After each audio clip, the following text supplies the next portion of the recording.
नेपालको गण्डकी प्रदेशमा अवस्थित पोखरा उपत्यकाको मुटुमा रहेको फेवाताल केवल एउटा ताल मात्र होइन, यो प्रकृतिको अनुपम देन हो, जसले समयसँगै लाखौं नेपाली तथा विदेशीको मुटु जितेको छ। फेवातालको पानी जति शान्त छ, त्यसको प्रभाव पनि त्यत्तिकै गहिरो र आत्मस्पर्शी हुन्छ। पोखराको सुन्दरताको मूल स्रोत मानिने फेवाताल समुद्री सतहदेखि करिब 740 मिटरको उचाइमा अवस्थित छ। करिब 4.4 किलोमिटर लम्बाइ, 2 किलोमिटर चौडाइ र 43 मिटर गहिरो यो ताल नेपालको दोस्रो ठुलो प्राकृतिक ताल हो। यसको छेउछाउको हरियाली पानीमा पर्ने सँगै झल्किने माछापुच्छ्रे हिमालको प्रतिबिम्ब अनि सुनसान ढुङ्गा यात्राले मनलाई एक किसिमको अलौकिक अनुभूति दिन्छ। तालको काखमा बाँसको पूजा, ताल बाराही मन्दिरको कुरा पनि उठ्न जान्छ। फेवातालको 20 भागमा अवस्थित ताल बाराही मन्दिर यसको आध्यात्मिकता र सांस्कृतिक महत्त्वलाई झन गहिरो बनाउँछ। नेपाली हिन्दू संस्कृतिमा यो मन्दिर शक्ति, विश्वास र श्रद्धाको केन्द्र हो। ढुङ्गामा चढेर मन्दिरमा पुग्ने यात्रुले आफैमा एउटा खास अनुभव दिन्छ, जुन अनुभव नेपालकै कुनै अर्को ठाउँमा सम्भव छैन। पर्यटनको मेरुदण्ड फेवाताल केवल पोखराको मात्र होइन, सिङ्गो नेपालको पर्यटन उद्योगको मेरुदण्ड सरह हो। यहाँ वर्षेनी लाखौं पर्यटक आउँछन्। विदेशी पर्यटकलाई प्रकृतिको न्यानोपन, नेपाली परिकारको स्वाद र शान्त वातावरणले तान्छ भने नेपालीलाई तालको किनारमा बसेर जीवनका अल्झनहरू बिर्सने आश्रय दिन्छ। फेवा किनारका restaurant, hotel, live music, cycling track, pathway र आकाशमा देखिने प्याराग्लाइडिङहरूले यहाँको अनुभूति बहुआयामिक बनाउँछ। यहाँ केवल मान्छेलाई केही न केही दिने खुबी छ, चाहे त्यो प्रेमी प्रेमिकाको मिठो समय होस्, एक्लो यात्रीको ध्यान साधना होस् या परिवारको रमाइलो घुमघाम होस्। जल जीवन र जैविक विविधता फेवाताल जैविक रूपमा पनि निकै संवेदनशील र महत्त्वपूर्ण क्षेत्र हो। यसमा पाइने माछा, जलचर, जलपन्छी र आसपासको वनस्पतिले एक प्रकारको सन्तुलित पारिस्थितिक प्रणाली निर्माण गरेको छ। तर पछिल्लो समय बढ्दो अतिक्रमण, प्रदूषण र अनियन्त्रित विकासको कारण यस तालको अस्तित्व सङ्कटमा पर्न थालेको छ। संरक्षणको खाँचो फेवातालको जति धेरै दिन्छ, त्यसको रक्षा गर्ने दायित्व हामी सबैको हो।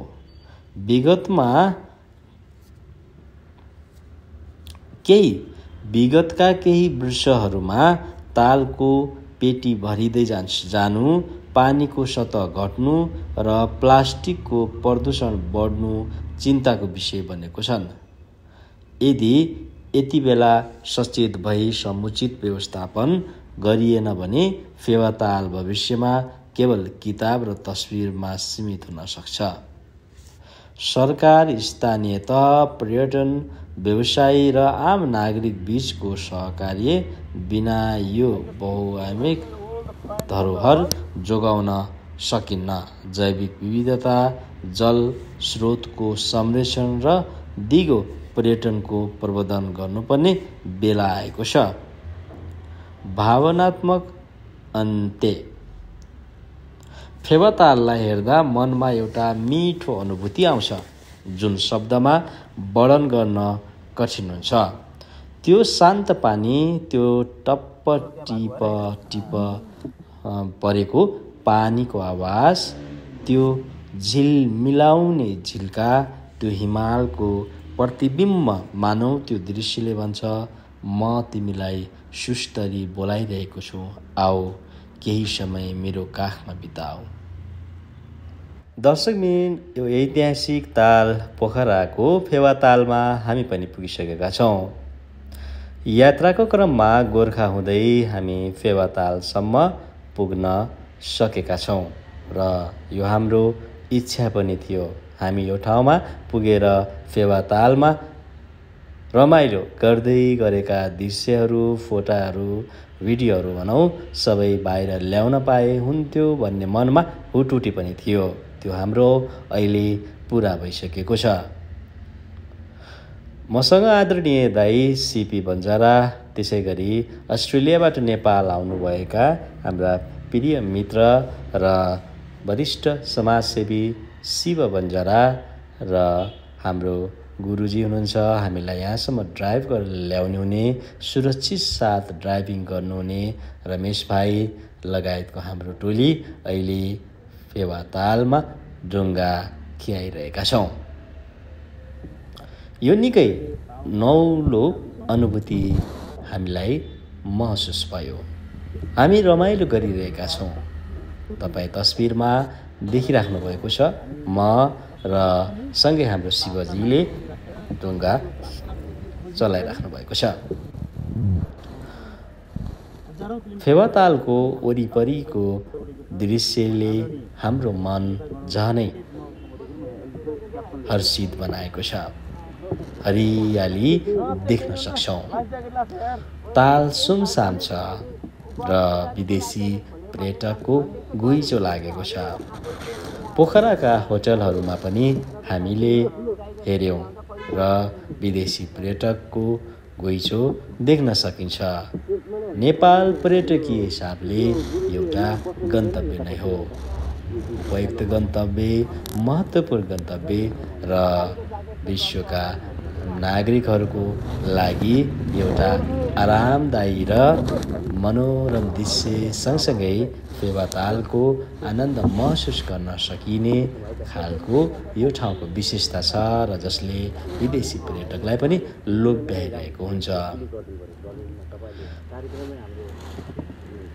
मेरो पछाडि तपाईँले दृश्यमा देख्न सक्नुहुन्छ शिव बन्जाराजी मोबाइल चलाउँदै हुनुहुन्छ, तर उहाँले वरिपरिको त्यो दृश्यलाई निकै गम्भीर र नजिकबाट सूक्ष्म ढङ्गले अध्ययन पनि गरिराख्नु भएको छ।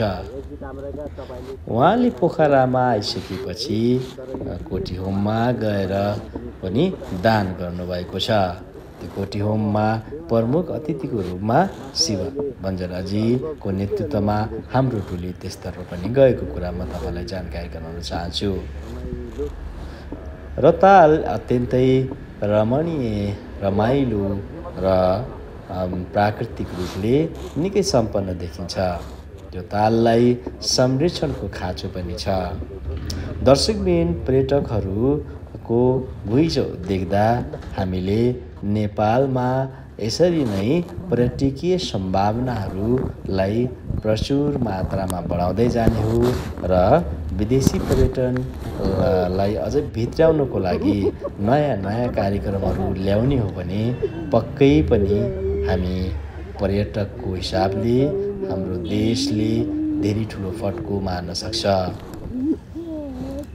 हाम्रो टोली बिस्तारै अगाडि बढिरहेको छ। हामी अहिले फेवातालको बिचमा रहेको मन्दिरमा जाँदैछौँ। त्यहाँ दर्शन गर्ने हाम्रो ठुलो इच्छा पनि छ। त्यो इच्छा अब केही समयपछि पुरा हुनेछ।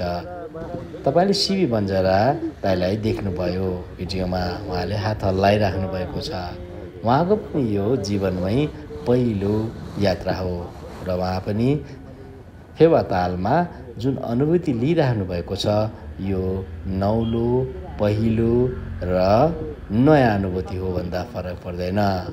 शिवजीले डुङ्गा मजाले चलाइराख्नु भएको छ र शिवजी एउटा आफैमा पछिल्लो समयमा उहाँ दानवीर पनि हो र उहाँलाई सामाजिक कामप्रति निकै चासो छ र अस्ट्रेलियामा नेपाल हाउस पनि निर्माण गरिरहनु भएको छ।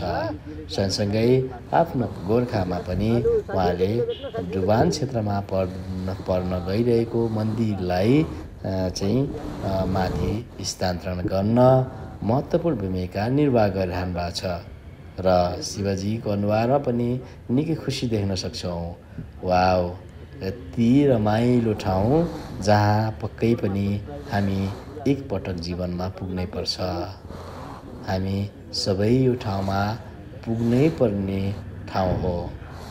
प्राकृतिक हिसाबले फेवातालको सबै हामीले वरिपरिको वातावरणलाई हेऱ्यौँ, अवलोकन पनि गऱ्यौँ, अनुभूति पनि लियौँ। हामीलाई हाम्रो दिमाग, हाम्रो मन शान्त भएको अनुभव भयो। हामीले नयाँ अनुभूति पक्कै पनि पाइरहेका छौँ दर्शकबिन। अलिअलि मनमा डर लागे जस्तो लागिरहेको छ भनेर हाम्रो साथीहरूले भनिरहनु भएको छ।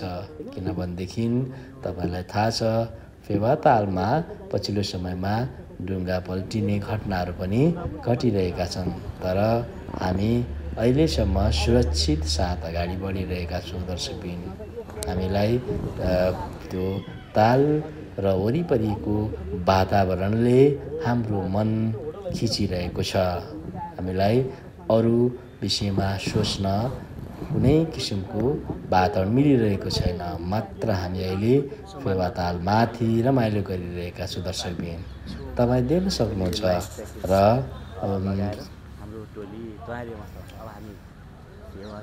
म पनि केही दुई शब्द बोलिरहेको छु, तपाईँहरूको अगाडि राखिरहेको छु।